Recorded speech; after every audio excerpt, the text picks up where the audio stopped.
분명 내 아들이었어요. 다른 여자를 품에 안고 모텔 문 안으로 들어가던 사람은 내 아들, 준호였어요. 김순자 여사는 숨이 막혔습니다. 손에 들고 있던 커피잔이 바닥에 떨어져 산산조각 났지만 그 소리조차 들리지 않았죠. 아들이 결혼한 지 이제 겨우 3년.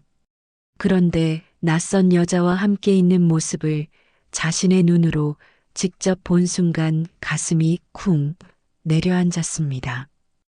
더 끔찍한 건 며느리 수진이는 지금 남편이 출장 중이라고 믿고 있다는 사실이었죠. 순자는 떨리는 손으로 휴대폰을 꺼냈습니다. 증거를 남겨야 할까요? 아니면 못 본 척해야 할까요? 그 순간 모텔 2층 창문에서 불이 켜졌고 그림자 두 개가 겹쳤습니다. 순자는 그 자리에서 주저앉고 말았습니다. 사흘 전으로 시간을 돌려보겠습니다. 김순자는 평생을 일만 하며 살아왔습니다. 시장에서 반찬 가게를 운영하며 남편 없이 혼자 두 아들을 키웠죠. 큰아들 준호는 대학까지 보냈고 이제 직장도 좋고 착한 며느리까지 얻었습니다. 이제 좀 쉬어도 되겠다. 순자는 그렇게 생각했습니다. 친구 셋이 제안했죠. 순자야, 우리 남해로 여행 가자. 벚꽃도 보고 바다도 보고. 순자는 처음엔 망설였습니다. 가게 일도 있고 며느리한테 미안하기도 하고. 하지만 친구들이 계속 졸라서 결국 2박 3일 일정으로 남해행 버스에 몸을 실었습니다. 첫날은 정말 행복했어요. 푸른 바다를 보며 회를 먹고 오래된 친구들과 옛날 이야기를 나누며 웃었습니다. 순자는 이렇게 마음 편한 날이 언제였나 싶었죠.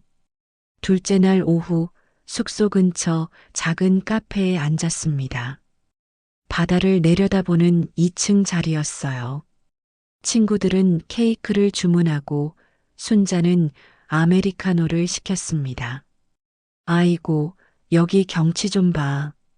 진짜 그림 같다. 맞아. 우리 내년에도 꼭 또 오자. 순자도 웃으며 창밖을 바라봤습니다. 바다는 반짝이고 갈매기들이 날아다니고 평화로운 오후였죠. 그때였습니다. 건너편 모텔 앞에 차 한 대가 멈춰 섰습니다. 검은색 세단. 차 문이 열리고 남자가 내렸습니다. 순자는 무심코 그쪽을 봤다가 눈이 커졌습니다. 저 사람. 키, 체형, 걸음걸이. 모두 익숙했습니다. 어머, 저 사람 좀 봐. 우리 동네 누구 닮았는데? 옆에 앉은 친구 영희가 말했죠. 순자는 커피잔을 내려놓고 몸을 앞으로 기울였습니다. 남자는 뒷좌석 문을 열어줬고 젊은 여자가 내렸습니다. 긴 생머리, 하얀 원피스. 26쯤 되어 보이는 여자였습니다. 그 여자가 남자의 팔에 매달리며 웃었어요. 남자도 웃으며 여자의 허리를 감쌌습니다. 순자의 심장이 쿵 내려앉았습니다. 아니야, 설마. 하지만 남자가 고개를 돌리는 순간 순자는 확신했습니다. 그건 자신의 아들 준호였습니다. 순자야, 괜찮아? 얼굴이 왜 그래? 친구가 물었지만 순자는 대답할 수 없었습니다.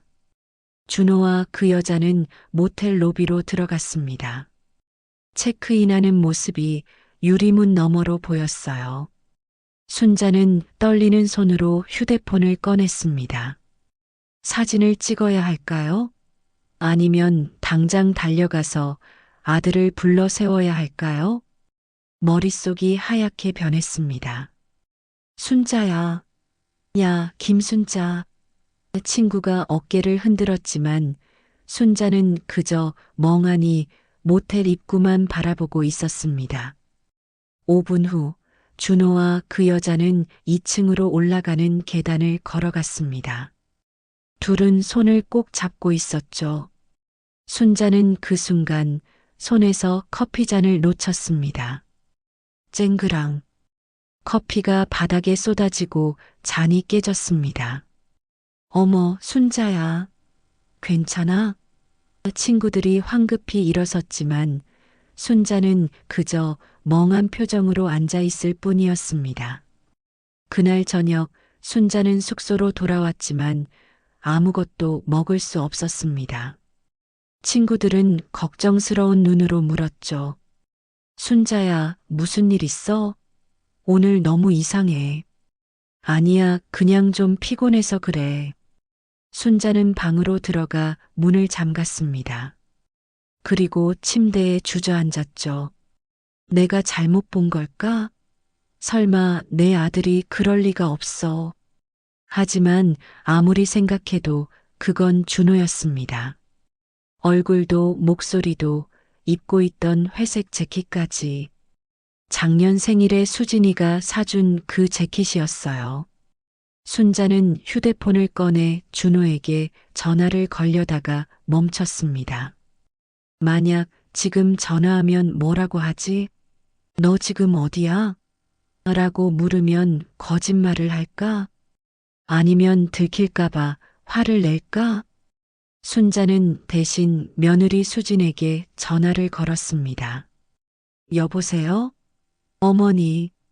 아, 수진아. 자니? 아니요. 이제 막 씻으려던 참이에요. 왜요? 여행은 재미있으세요? 응, 근데 얘야. 준호는 지금 뭐하니? 준호요? 오늘 출장 갔어요. 부산 쪽으로요. 내일 저녁에 들어온대요. 순자의 심장이 또 한 번 쿵 내려앉았습니다. 부산이 아니라 남해였습니다. 그것도 출장이 아니라 다른 여자와 함께. 아, 그래, 그래. 수고 많다. 잘 자거라. 네, 어머니도 편히 쉬세요. 전화를 끊은 순자는 그대로 침대에 쓰러졌습니다. 눈물이 주르륵 흘러내렸습니다. 내가 뭘 잘못 키운 걸까? 왜 내 아들이 저런 짓을 하는 걸까? 순자는 밤새 잠을 이루지 못했습니다. 창밖으로 보이는 별들도 들려오는 파도 소리도 아무것도 위로가 되지 않았죠. 새벽 4시 순자는 다시 휴대폰을 켰습니다. 그리고 준호의 SNS를 확인했어요. 최근 게시물은 일주일 전 아내와 함께한 주말 데이트라는 글과 함께 수진과 찍은 셀카가 올라와 있었습니다. 순자는 그 사진을 보며 또 울었습니다. 다음 날 아침 친구들은 해변으로 산책을 나갔습니다. 순자야, 같이 가자. 기분 전환 좀 해. 아니야, 난 좀 쉴게. 너희끼리 다녀와. 친구들이 나간 후 순자는 혼자 남았습니다. 그리고 오랜 시간 고민했습니다. 말을 해야 할까? 아니면 모른 척 해야 할까? 예전의 순자라면 당연히 모른 척 했을 겁니다. 남자들은 다 그렇다고 한두 번 실수는 있을 수 있다고 생각했을 테니까요. 실제로 순자의 남편도 그랬습니다. 준호가 중학생이었을 때 남편이 다른 여자를 만나는 걸 알게 됐죠. 순자는 그때 참았습니다. 아이들 때문에, 세상의 시선 때문에. 하지만 결국 남편은 집을 나갔고 순자는 혼자 아이들을 키웠습니다. 그때 준호는 어머니를 원망했어요. 엄마는 왜 참기만 해요? 왜 아빠한테 화를 안 내요? 나중에 크면 알게 돼. 어른의 세계는 복잡한 거야. 전 절대 그런 어른 안 될 거예요. 전 엄마처럼 살지 않을 거예요. 그랬던 준호가 지금 똑같은 짓을 하고 있었습니다. 순자는 눈물을 닦고 일어섰습니다. 이번엔 참으면 안 돼. 수진이는 나처럼 살면 안 돼. 순자는 휴대폰을 들고 어제 찍었던 사진을 확인했습니다. 흐릿하지만 준호의 얼굴이 보였고 옆에 여자도 선명하게 찍혀 있었어요. 순자는 수진에게 카톡을 보냈습니다. 얘야, 어머니가 할 말이 있어. 통화 가능하니? 5분 후 수진에게서 전화가 왔습니다. 어머니, 무슨 일이세요? 목소리가 안 좋으신데. 수진아, 너 지금 앉아 있니? 네. 네, 왜요? 순자는 깊은 숨을 들이쉬었습니다. 어머니가 어제 준호를 봤어. 네. 준호를요? 근데 준호 출장 갔는데. 응. 출장 간 게 아니라 다른 여자랑 같이 있었어. 전화기 너머로 숨소리가 멈췄습니다. 어머니, 무슨 말씀이세요? 수진의 목소리는 떨리고 있었습니다. 나도 믿고 싶지 않았어. 하지만 사진을 찍었어. 지금 보낼게. 순자는 사진을 전송했습니다. 5초, 10초, 30초 1분이 지나도 수진에게서 아무 반응이 없었습니다. 수진아, 괜찮니? 얘야, 어머니가 옆에 있을게. 울어도 돼. 화내도 돼. 그제야 수진의 목소리가 들렸습니다. 어머니 사실은요. 수진은 한참을 침묵하더니 조용히 말을 이었습니다. 저도 느꼈어요. 요즘 준호가 이상하다는 거. 뭐? 출장이 너무 잦아졌고 휴대폰을 항상 뒤집어 놓고 샤워 시간이 길어졌어요. 그리고 저한테 관심이 없어졌어요. 수지는 울먹이며 말했습니다. 근데 전 확신이 없어서 그냥 넘어갔어요. 혹시 제가 예민한 건가, 의심병인가 싶어서요. 그런데 진짜였네요. 순자는 가슴이 무너지는 것 같았습니다. 얘야, 미안해.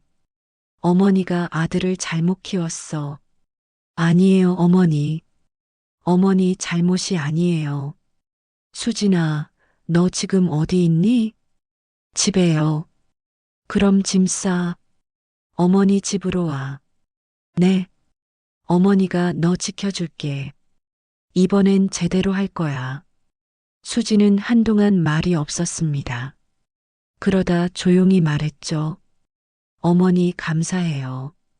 진심으로요.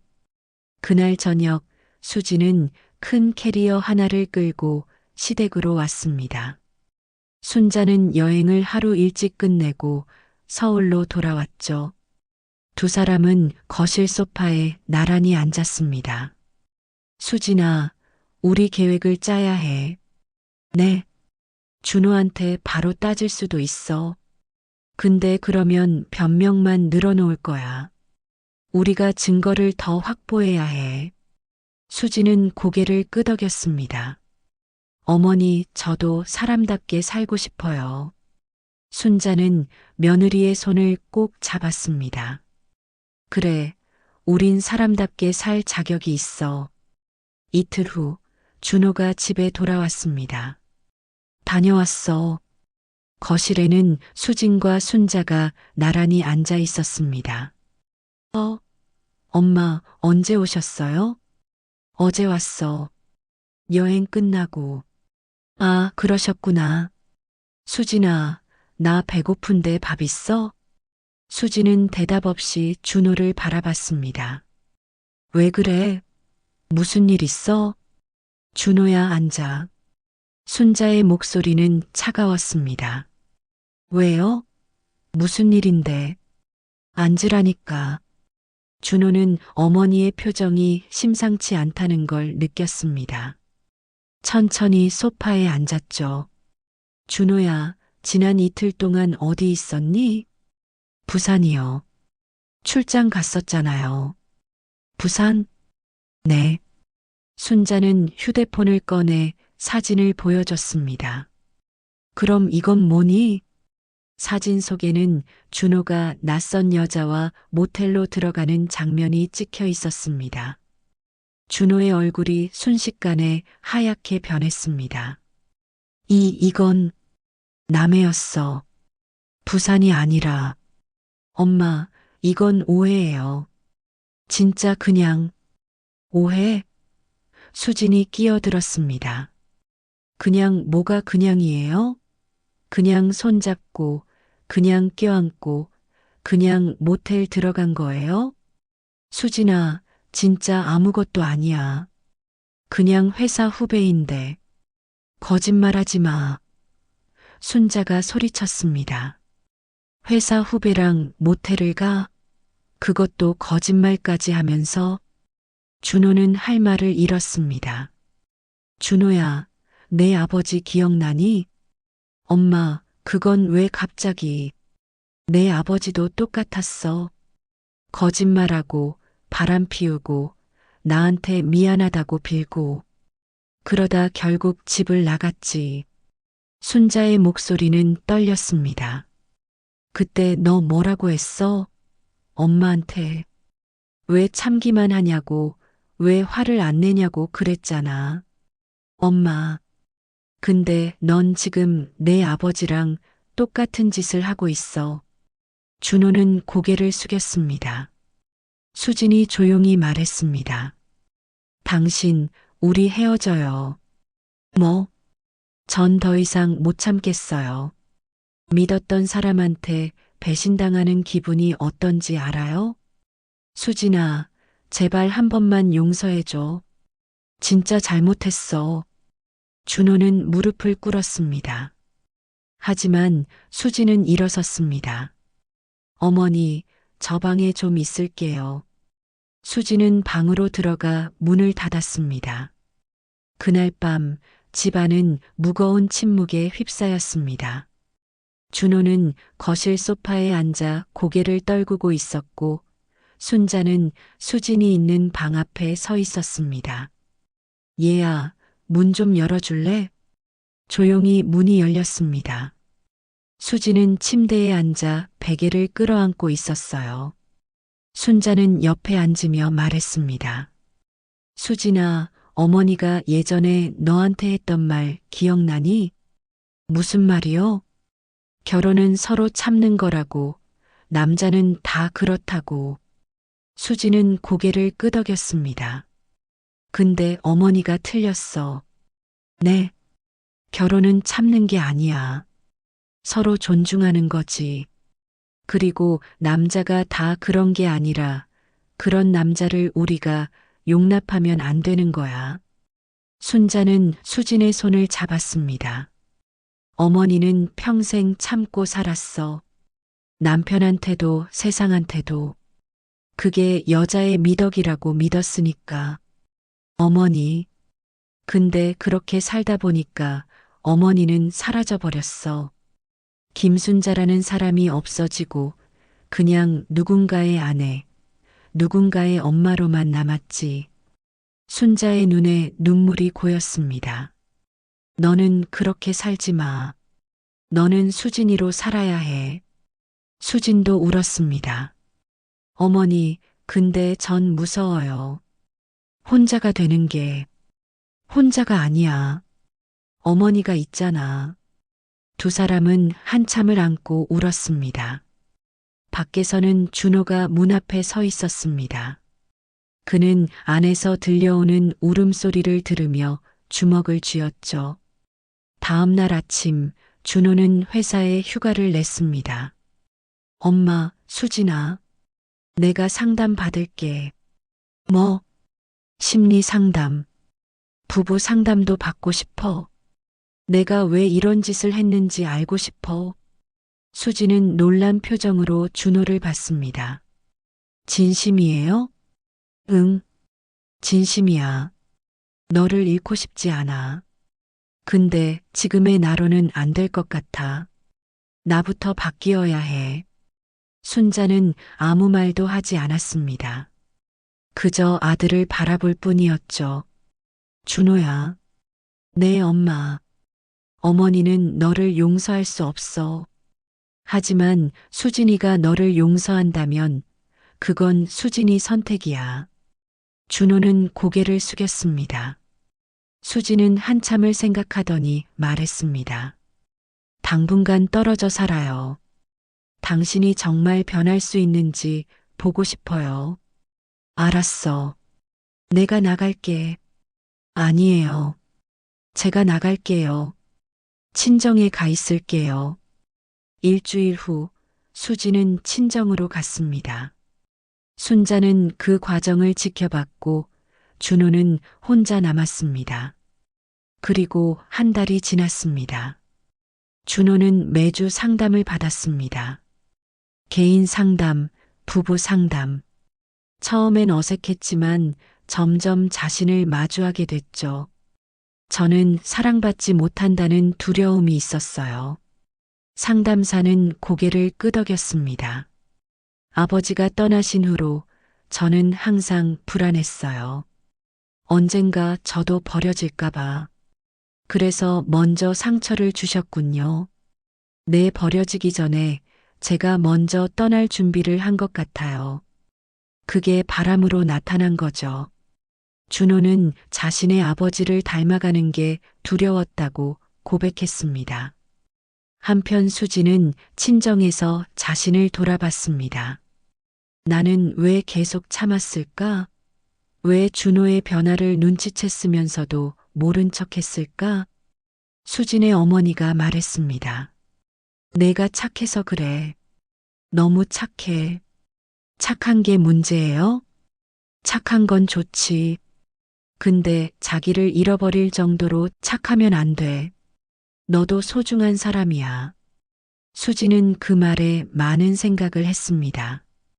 그리고 2달째 준호는 수진에게 편지를 보냈습니다.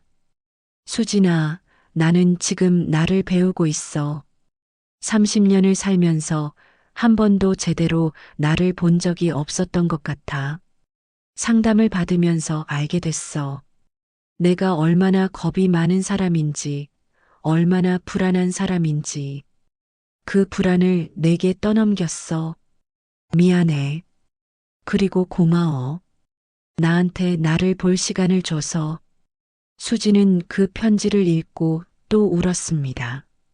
석 달째 수지는 순자를 만났습니다. 어머니, 준호가 많이 달라진 것 같아요. 그래. 어머니는 아직 모르겠더라. 매일 상담받고 일기도 쓰고 저한테 편지도 보내요. 예전엔 한 번도 안 그랬는데. 순자는 조용히 차를 마셨습니다. 수진아, 사람은 쉽게 안 변해. 알아요. 근데 변하려고 노력하는 건 봐줄 수 있어. 진짜 변할지는 시간이 말해줄 거야. 수지는 고개를 끄덕였습니다.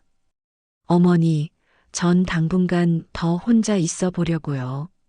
제가 누군지 알고 싶어요. 준호의 아내 말고 김수진으로요. 순자는 미소 지었습니다. 그래, 그게 맞아. 넉 달째 수지는 새로운 직장을 구했습니다. 예전보다 연봉은 적었지만 하고 싶었던 일이었어요. 어머니, 저 마케팅 회사 합격했어요. 정말 축하한다, 얘야. 이제 진짜 제 인생을 살아보려고요. 순자는 수진을 꼭 안아줬습니다. 그리고 반년이 지났습니다. 준호는 꾸준히 상담을 받았고 수지는 자신의 일에 집중했습니다. 어느 날 준호가 조심스레 수진에게 연락했습니다. 수진아, 우리 한번 만날 수 있을까? 수진은 망설이다가 대답했습니다. 좋아요. 카페에서 봐요. 카페에서 만난 두 사람은 어색했습니다. 잘 지냈어? 준호가 먼저 말을 꺼냈습니다. 응. 너는? 나도 그럭저럭. 침묵이 흘렀습니다. 수진아. 응. 나 많이 달라졌어. 아직도 부족하지만 계속 노력하고 있어. 수지는 준호를 바라봤습니다. 확실히 눈빛이 달라져 있었어요. 고마워. 그렇게 노력해줘서. 근데 나 한 가지 알게 된 게 있어. 뭔데? 나는 너 없이는 행복할 수 없어. 근데 너랑 있어도 내가 변하지 않으면 행복할 수 없다는 것도 알았어. 수지는 아무 말도 하지 않았습니다. 그래서 나는 계속 변할 거야. 너를 위해서가 아니라 나를 위해서. 그리고 혹시라도 너랑 다시 시작할 수 있다면 그땐 진짜 좋은 남편이 될 수 있을 것 같아. 수지는 한참을 생각하다가 말했습니다. 나도 변했어. 응, 나도 예전에 나랑 달라. 이제 참지 않아. 내가 싫은 건 싫다고 말하고 내가 원하는 걸 당당하게 원한다고 말해. 준호는 고개를 끄덕였습니다. 그리고 우리 다시 시작할 수 있을지는 모르겠어. 아직 확신이 안 서. 알아. 근데 적어도 너를 미워하지는 않아. 그게 전부야. 준호는 눈물을 글썽였습니다. 고마워. 그것만으로도 충분해. 두 사람은 그렇게 헤어졌습니다. 그날 저녁 수지는 순자를 찾아갔습니다. 어머니, 오늘 준호 만났어요. 그래, 어땠어? 달라진 것 같기도 하고, 아닌 것 같기도 하고. 그게 정상이야. 사람은 하루아침에 안 변하니까. 수지는 순자 옆에 앉았습니다. 어머니, 그때 어머니가 말씀 안 해주셨으면 어떻게 됐을까요? 글쎄, 아마 너는 계속 모른 척하고 살았겠지. 그럼 전 지금보다 불행했을 거예요. 순자는 수진의 손을 잡았습니다. 수진아, 어머니가 너한테 한 가지만 말해줄게. 어떤 거요? 행복은 참는 게 아니야. 행복은 선택하는 거야. 수지는 고개를 끄덕였습니다. 네, 어머니. 이제 알았어요. 그로부터 1년이 지났습니다. 준호는 계속 상담을 받으며 자신을 돌아봤고 수지는 새 직장에서 팀장으로 승진했습니다. 두 사람은 가끔 만나 커피를 마셨지만 다시 함께 살지는 않았습니다. 어느 날 수진이 순자에게 말했습니다. 어머니, 저 이번에 이혼 확정됐어요. 그래, 괜찮니? 네. 이상하게 후련해요. 순자는 미소 지었습니다. 그럼 됐다. 내가 행복하면 어머니도 행복해. 어머니, 응? 어머니가 그때 말씀 안 해주셨으면 전 평생 모른 척하고 살았을 거예요. 감사해요. 진심으로요. 순자는 며느리를 꼭 안아줬습니다. 얘야, 어머니도 내 덕분에 배웠어. 뭐려? 침묵이 미덕이 아니라는 것, 진실이 미덕이라는 것. 두 사람은 그렇게 웃었습니다. 그리고 지금 순자는 다시 친구들과 여행을 떠납니다. 이번엔 제주도예요. 순자야, 이번엔 아무 일도 없길 바란다. 그러게, 진짜 조용히 쉬고 싶어. 친구들은 웃었고 순자도 웃었습니다. 그날 밤 순자는 호텔 발코니에 서서 바다를 바라봤습니다. 핸드폰에 수진에게서 문자가 왔어요. 어머니, 여행 잘 다녀오세요. 사랑해요. 순자는 미소 지으며 답장을 보냈습니다. 나도 사랑한다. 내 딸. 그렇습니다. 이제 수지는 며느리가 아니라 딸이었습니다. 인생은 언제나 선택의 연속입니다.